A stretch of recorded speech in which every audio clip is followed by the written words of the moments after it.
You are listening to the War on the Rocks podcast on strategy, defense, and foreign affairs. My name is Ryan Evans. I'm the founder of War on the Rocks, and I'm sitting here with two friends to talk about the recent first round of elections in Turkey. Please go ahead and introduce yourself. My name is Nick Danforth. I'm an editor here at War on the Rocks. Hi, I'm Hümeyra Pamuk. I'm a senior foreign policy reporter at Reuters covering U.S. State Department. And could you talk about your Turkey bona fides? Yes, I'm Turkish and I've covered Turkey for many, many years. I covered a total 6 elections, lots of explosions, a failed coup, Syrian migrant crisis. It's a long list. I started out a PhD a few years ago, and by a few years ago, I mean like a decade and a half ago now, working on U.S.-Turkish relations in the 1940s and 50s. Since went on to cover U.S.-Turkish relations today for a host of think tanks in D.C., and then, of course, started at War on the Rocks. I am the least experienced on Turkey of the group, although I did start a PhD that I never finished, or even got close to finishing, actually, on U.S.-Turkish relations in the Carter and Reagan administrations. So I'm more of a distant, slightly informed observer as opposed to these two experts who are on the show with us. And I think it's fair to say, putting our own biases up front, the three of us are all pretty disappointed with how the elections turned out in terms of no opposition victory either for the presidency or in the parliament. And it looks like when there is a second round, more than likely Erdogan is going to take it given the vote totals. Is that fair to say? All of that, our disappointment and what's happened? Well, I'm a journalist, so professionally, I have no feelings towards how the elections turned out. But it is fair to say, I think, that it's not going to be a very difficult second round for Erdogan. And I have no reason not to be, share my opinions. I was obviously very disappointed by the way this turned out. So this is a man, Erdogan, who has governed Turkey effectively for 21 years now. He's been in power almost as long as Putin has been in power in Russia. There's very few leaders around today that have now been ruling their country this long, and it looks like Erdogan will continue. What happened? Why did the election turn out this way? In many ways, it was a historic election, not least because the opposition did have a lot of reason to be optimistic. Could you kick us off there? Let's start with the economy, because that was one of the things that was different in this election. In all of the other elections that I covered myself as a journalist on the ground, Erdogan did have other problems, but the economy had held up relatively well. However, in this one, we walked into this election with a severe cost of living crisis, a currency which has depreciated on and on and on for several years, and his persistence on unorthodox economic policies, economic and monetary policies that actually took us here. So on the part of the opposition, there was a lot of expectation that the voter would react to this. And looking at the results of the first round, we don't quite see that. And I just want to say a couple of quick things about why that might be the case. I have followed a lot of Erdogan rallies during my time in Turkey, and I've traveled in Anatolia, different cities, some of them Erdogan strongholds. What I've experienced speaking with the electorate, his supporters, people who are sometimes in the middle but do end up voting for him, they don't seem to think that he's the culprit for some of the bad things that happen in Turkey and end up having an impact on their livelihoods. The economy is bad. They have 50 liras in their pocket. They used to be able to buy 10 items with that in the grocery store, and now they can only buy 3. They feel it. They suffer from it. But they don't blame Erdogan. It's the interest rate lobby. It's foreign powers. It's Biden. It's the West. Erdogan is very, very strong. He's very skillful in creating this narrative, and it really, really resonates with people. We can talk about how that played out in the earthquake zone as well. And I think this had a massive impact on this occasion. Also, perhaps the opposition could have done a better job really, really laying out how they were going to make people's lives better. Nick, why, great points on, not only a historically poor economy, but also this disastrous earthquake in Turkey and Syria that in many ways was much worse than it perhaps needed to be because of corruption, building code violations that all happen in the system that where Erdogan is implicated at the top of it. Talk more about the opposition of the optimism of the opposition, why things maybe could have been different this time. Well, right. I mean, I've heard people say two things in the immediate aftermath of the election. Some people are saying, given all the terrible stuff that's happening, how does Erdogan still get 50%? And at the same time, other people are saying, given all the advantages Erdogan has, how is he only getting 50%? And I think when you look at his ability to overcome all the obstacles that Hümeyra described, I mean, there's always a tendency to blame the opposition as soon as they lose. Going into the race, there was a lot of praise for the opposition. Part of that sense of optimism was the sense that they'd finally gotten things right this time. Unified. They were unified, exactly. They seemed to be better organized, better motivated. And yet, but then obviously as soon as the results didn't turn out, everyone was immediately piling on all the mistakes that they made, as happens with a lot of elections.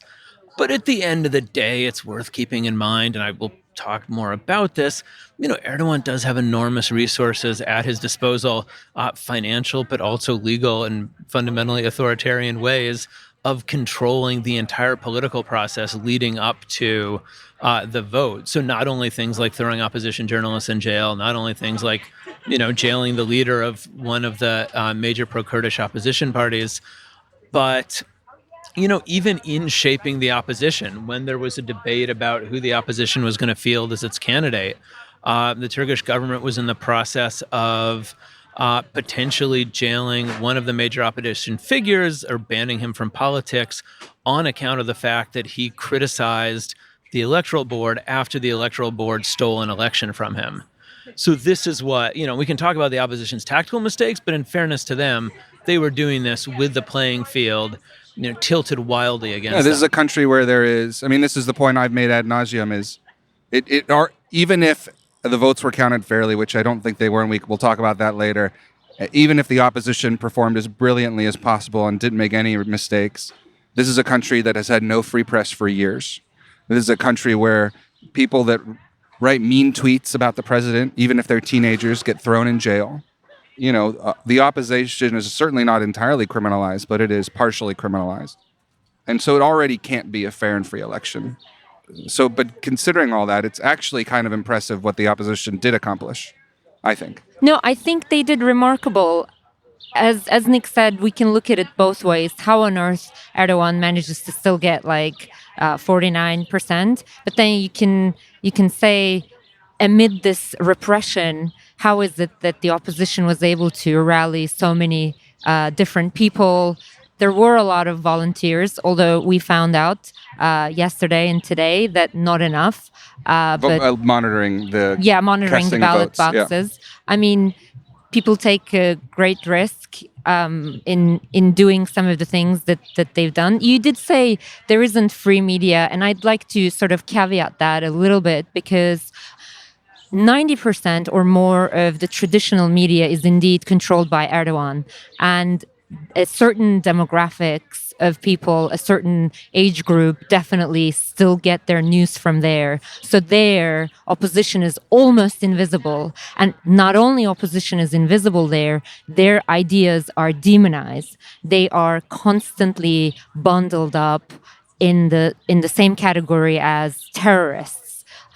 There are still very few channels who would represent their ideas, their opinions 100% neutrally. However, on the internet, there's almost like a different world for younger generations, for other people. There are YouTube broadcasters, like my friend, journalist named Mengu. There's Mediascope, and I know Mediascope is right now under a lot of criticism for what people say is hyping up Kılıçdaroğlu a little bit too much. But these are still places that... How many of them, this is a real question, this is not meant to be a gotcha question, can actually live in Turkey, though, while they're doing this? Well, they have continued to live there, so we'll see how that goes, right? Is Erdogan going to start rounding up these people? I hope not.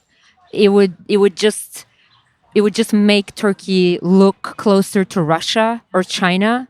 I don't know if that would benefit him. And people might say like, oh no, he doesn't care about that anymore. But I mean, we can talk about that down the line. Turkey needs money. Turkey needs investment. Turkey needs cash. So, I mean, looking more and more and more like Russia or China, is that actually helpful for that end goal? I don't know.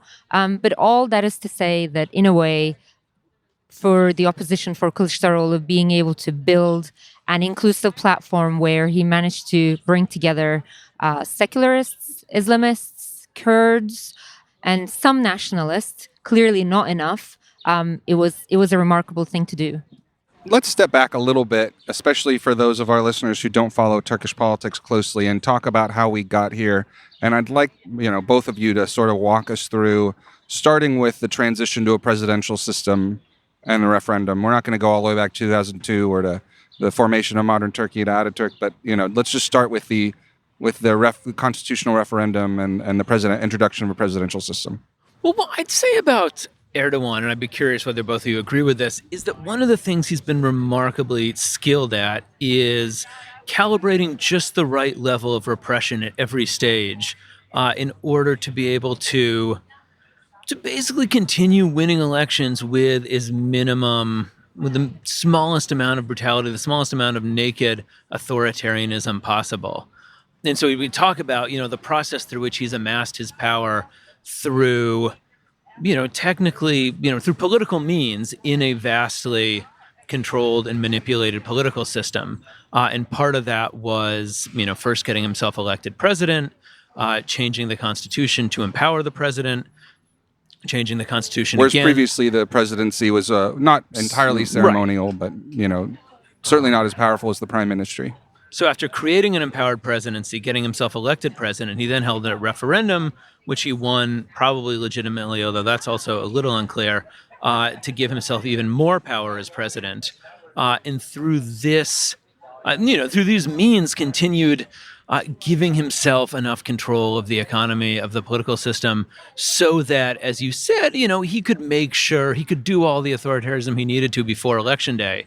And then when, the votes counted accurately on the day itself. And I think, what surprised me, and I don't want to throw anyone else under the bus, but I think some other observers, is that, a lot of us had assumed this was the election where his ability to do that was going to run out. And there was a debate about whether or not when push came to shove, he'd step down or he'd steal an election blatantly and nakedly. But that was the debate, the idea that he could again do enough shaping authoritarianism to not have to steal the election was not something that a lot of us at least were prepared for. I think one thing I want to mention is to go a little bit more back in the past and look at 2014. Turkey used to elect its prime ministers directly. You would have general elections and you would basically vote for the party. The head of the party that gets the most votes would become the prime minister. And then the elected parliament would basically elect the president. But what Erdogan did was to change the system and to have the presidential, before he made the presidency an executive presidency with the referendum in 2017. In the 2014 presidential elections, he made it possible, I believe through a constitutional change, he made it possible for the people directly electing the president. And he really campaigned on that. That was all part of his brand. That was all part of his narrative. I am going to eliminate all layers between me and my people. My people are electing me directly. It was all the same. I mean, have you ever watched a Muhtar get together at the presidential palace? Muhtars are like... I like how you asked that as if this is something that many of your listeners have. It is really important because, I don't know how we would translate into English, Muhtars. They are the head of the smallest, neighborhood. They're, say, the neighborhood heads, neighborhood chiefs, administrative. Headman is how I've seen it, right? Is that not right? Or? Perhaps, maybe. There's no equivalent. There's no equivalent. So, I can think of. I mean, they're, literally within the bureaucracy. They are the smallest ranking officer, let's say. He would hold he would hold basically get-togethers for them at the palace once he became president after 2014, and basically just verbally empower them. And I can see in these people's faces that it resonated a great deal with them. It empowered them, and I thought, like, this is all part of how he manages to connect with these people differently. It just like, because it fits with the whole narrative of like, oh, all of these people who were ruling you for years, secular elites, they don't understand you. They're just like drinking their whiskey overlooking the Bosphorus. Whereas here I am, you elected me directly, and I am hosting you in my home, aka the palace. Yeah, and so this happens. He makes these changes about how the president is elected, et cetera, the constitutional referenda. There's also this coup attempt in 2016 that it doesn't succeed, but it came pretty close to killing Erdogan. There was at one point an F-16 flying right behind him, and if the pilot knew who it was, probably would have pulled the trigger. Of course, the repression that he was able to unleash using the coup as a pretext was immense. So I think this reinforces all your points. And so, briefly, I mean, part of what's made him so effective is he's positioned himself as a champion of the Turkish people and the Turkish state against a number of foreign and domestic enemies that even some of his deepest opponents, hate more than they hate Erdogan. So be it the Gülenists, who are heavily involved in the coup attempt, be it the PKK, the Kurdish separatist movement. At the end of the day, part of what we saw, part of the challenge the opposition faced was that it's trying to bring together a constituency that includes nationalist Kurdish voters and deeply nationalist Turkish voters. And at the end of the day, the advantage Erdogan has is that, again, there are people who, are more eager to keep Kurdish politicians in jail than they necessarily are to improve the economy. And those people, a lot of them are going to break for Erdogan. Don't forget to become a War in the Rocks member. It's just $7.50 a month or $75 a year. You get access to the Russia Contingency with Michael Kaufman, the Warcast, Unspent Rounds, The Insider. These are all premium podcasts that members only get. You also get Nick, if you like Nick on this show. You also get his fantastic newsletter, Mid-Afternoon Map, which I think will be turkey-themed. Will be turkey-themed this week. And there's a lot more. You get access to an app, lots of cool stuff in the pipeline as well, and the price will go up towards the end of the year. So before the election, there were lots of predictions. I put my prediction out and say that no matter, how well the opposition was doing, that the system was just too gamed in Erdogan's favor and that he would steal it if necessary. Our other friend predicted that he would just cancel the election, that he would just cancel the second round if it came to that and if it looked like it was going to be close. Other people predicted that actually the opposition was going to win handily, definitely the parliament, but also the presidency as well, more than likely. And something that left me kind of perplexed was the amount of faith that, at least on Twitter and in articles, a lot of Western Turkish experts seem to be putting in polls, which have never been good in Turkey, and also seem to be putting in the idea that because the electoral board went against Erdogan on one thing, that meant the bureaucracy that Erdogan had basically installed and entrenched with his henchmen was turning against him somehow. And that both of those things just didn't seem plausible to me. Well, I'd say, look, Hümeyra's been following the polls closer than I have. They certainly, a lot of people were saying, you can't trust these, you can't take these at face value, making all of those warnings. But by the end, before the election, the results, the differential in the polls was pretty striking. And, they haven't been this off in the past as consistently. I think that's fair to say, and that it went from the polls predicting the opposition up by 5% over Erdogan to Erdogan winning, it seems, by 5% over the opposition. So in that sense, I don't think even people giving a little bit of healthy skepticism to the polls were still taken aback. It's also worth saying, I think there was a little bit of a distinction between people insisting, there's no way Erdogan would try to steal an election versus he might try. Obviously, no one has a huge amount of faith in his goodwill, but he won't succeed.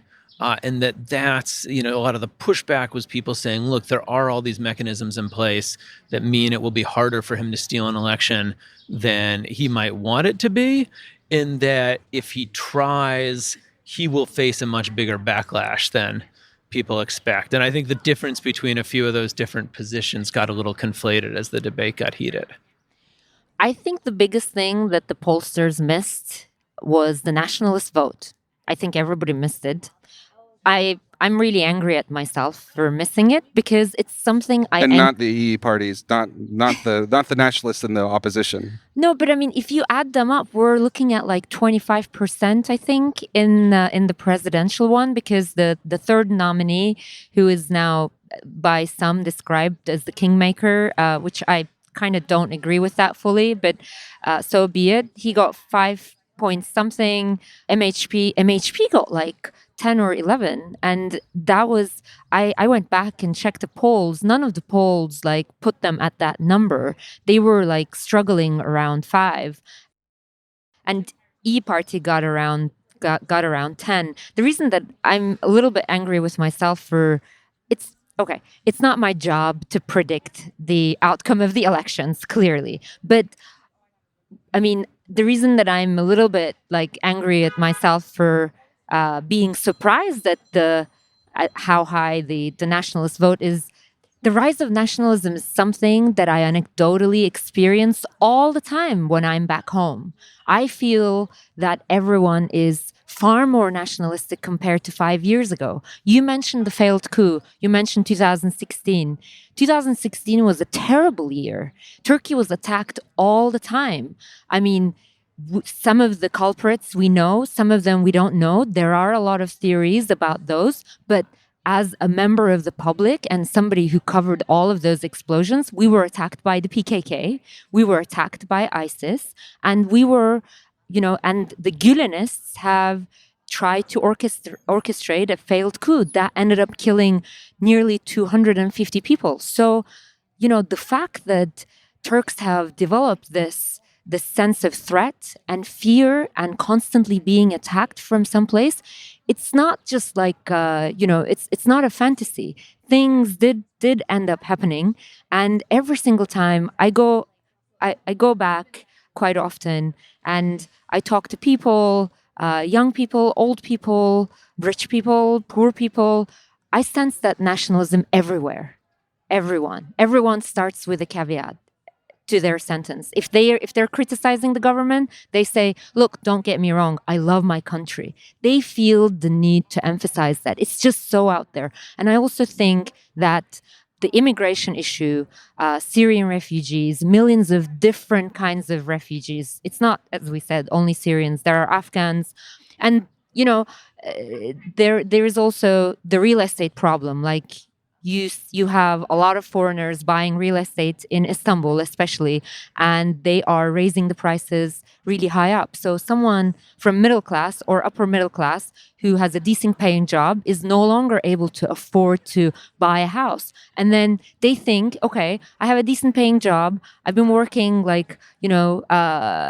sort of like as a legit citizen all my life, paying my taxes and all that. Why am I not able to buy a house? Of course, there's the economic crisis, there's that, but they ask, and the real estate agents say, well, there's a lot of demand, and foreigners are buying all of these houses. And this is a very simplistic way of looking at it, sure, but a lot of people do look at it that way, and in their minds they blame the foreigners, and then they go and vote for the most nationalistic candidate.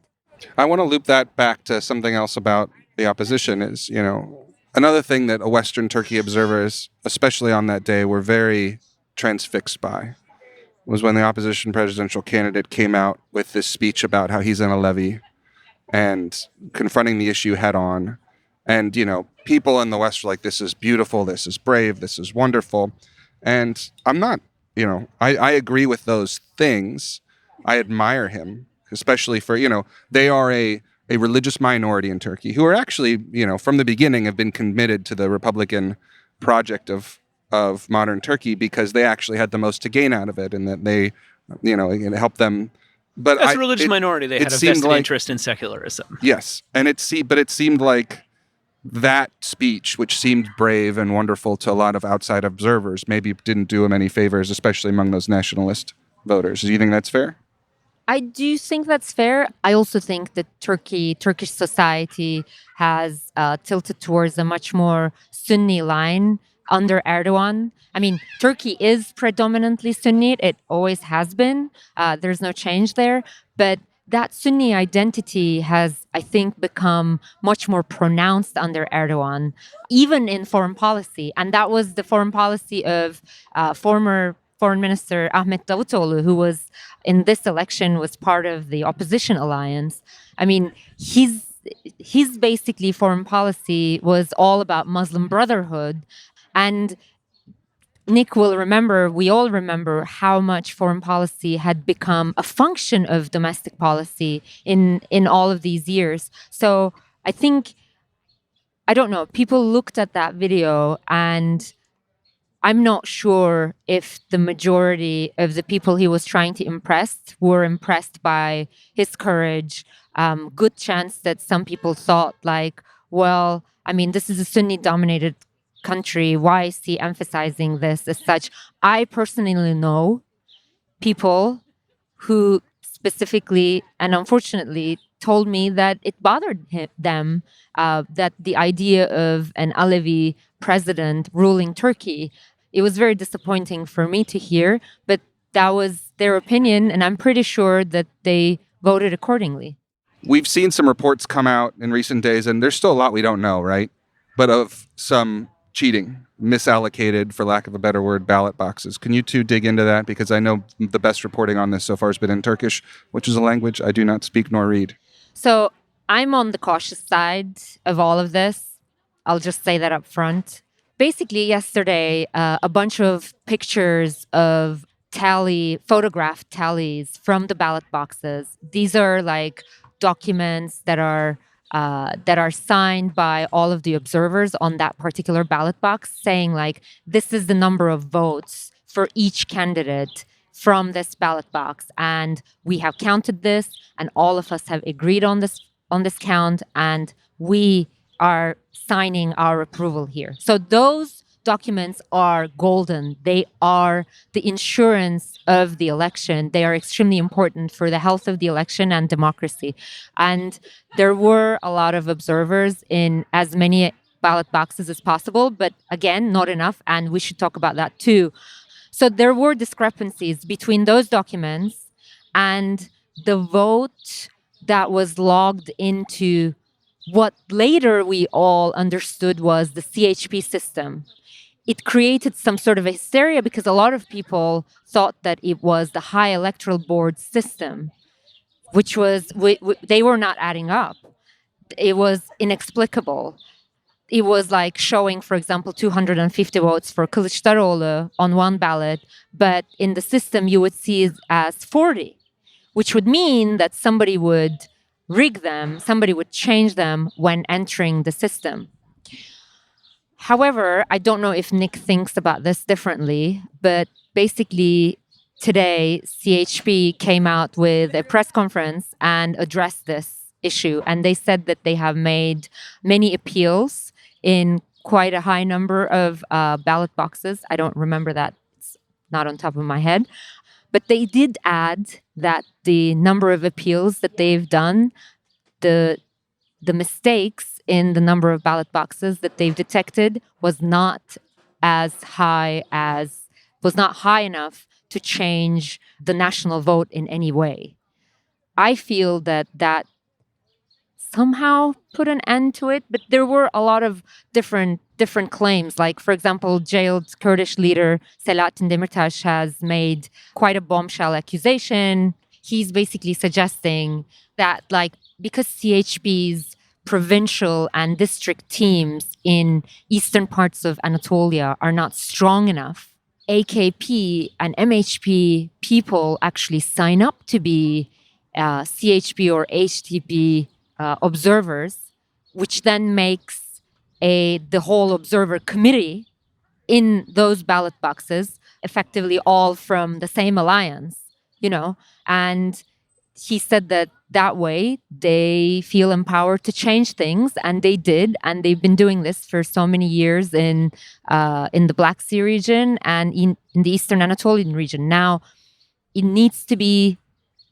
proven. It's a massive, massive allegation, but I haven't seen anything. It's not the kind of thing that you can prove overnight. Well, I just add, part of the frustration with this, I think, is that so many people were basing their assumption that Erdogan couldn't steal an election on the strength of the opposition, the CHP's organization on the strength of its ballot box observers, on the strength of its independent ability to tally up results, and that seeing that confidence shattered, however it plays out, no matter how many of these allegations are true, whether the mistake was on the CHP's part, whether it was government theft, at the end of the day, there's just much less faith in the opposition's ability to catch that stuff, which, A, means that if the results are fair, no one's going to trust them. And if the government does decide it has to steal, it's going to be a lot harder to catch them. And it's going to be a lot harder to prove that they stole. That operation was run by a very experienced party member, Istanbul provincial head Canan Kaftancıoğlu. And she ran a tight operation. And İmamoğlu was only ahead 13,000 by 13,000 votes. That's like tiny. That's a tiny, thin razor margin.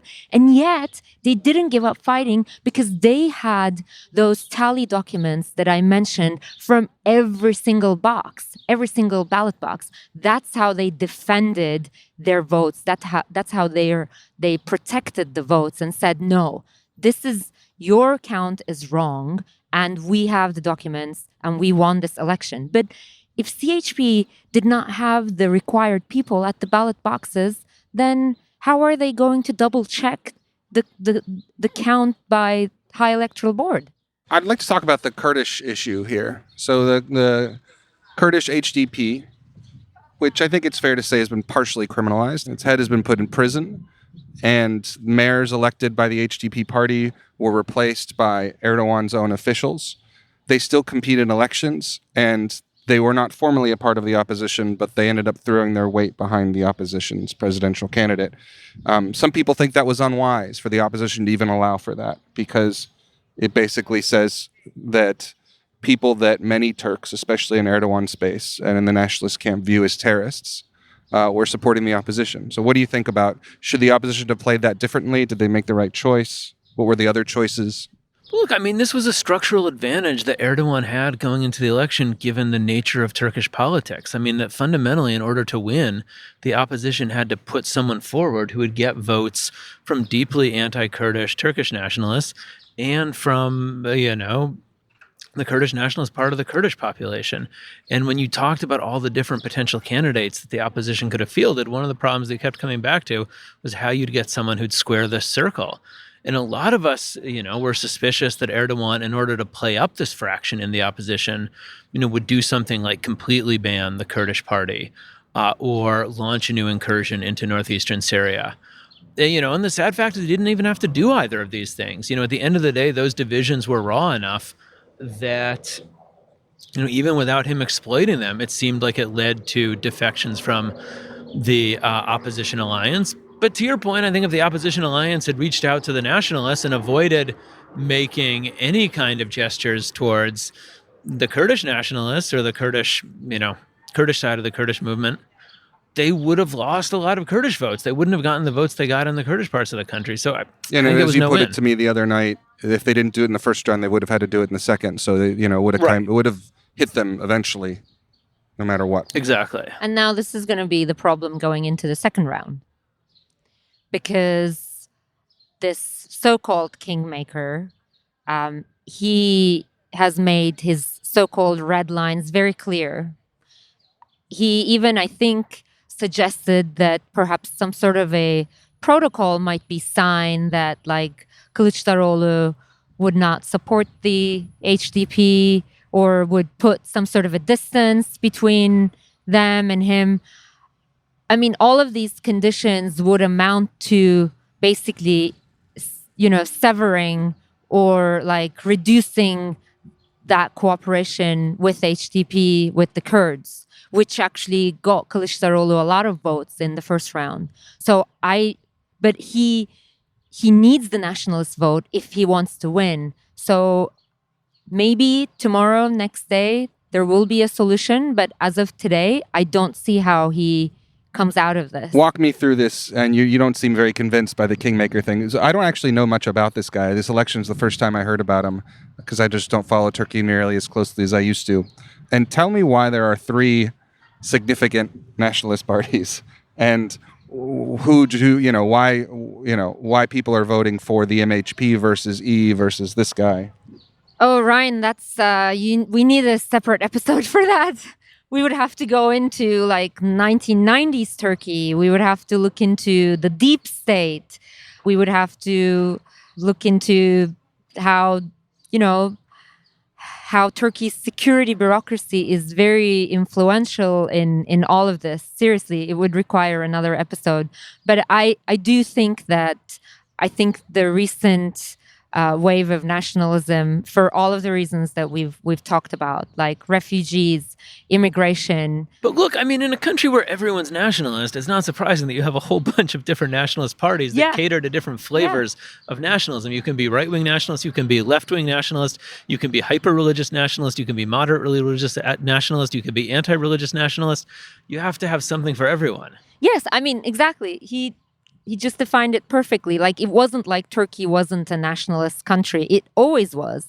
And, the emphasis on Ataturk also, it's very much in the focus here as well. Like, Sinan Oğan talks a lot about Kemalism, but perhaps like in a different way. What do you think his voters would listen to him if he threw his weight behind the opposition, or would they just vote for Erdogan or just not show up? So that's a good question, because there's still work and research being done whether the 5.2% that he managed to garner completely belongs to him or not. Is some part of it a reaction to perhaps the withdrawal of Muharrem İnce? Did he get some votes from AK Party who might go back to AK Party? Like, who exactly voted for him, and how likely are they to follow his lead? Because, if there was someone among his voters who would have voted for Erdogan, you would think that they would have done that in the first round already, but they didn't, and they voted for him. So if he throws his weight behind Erdogan, are they going to follow him this time? It doesn't sound likely. And just for listeners also who don't follow Turkey closely, you heard her pronounce it as AK Party. I pronounced AKP. Same party. There's different reasons people call them different things. It's not worth getting into here, but just didn't want to confuse the non-Turkish observer listeners. On the subject of nationalism and anti-refugee sentiment, I also do want to say a lot of people, especially in Washington, who view Turkey through the lens of Syria, have been quite understandably alarmed by some of the very anti-Syrian, anti-refugee statements the opposition has made. I think that's entirely fair. Which are ramping up now. Which have been ramped up, even more. Erdogan, and one of the few times I'll say to his credit, does seem to have a personal investment in looking out for refugees, even as the mood has turned much uglier against them. But I just want to be very clear. At the end of the day, if Erdogan wins, he's going to drive the economy off a cliff. People are going to be furious. People are going to take that anger out at refugees. He's a populist politician with no respect for international law, with no respect for human rights. Like, if you think somehow Erdogan winning doesn't end badly for refugees, it's a good unfortunately, point. I think they're screwed either way. Yeah, it's a great point, Nick.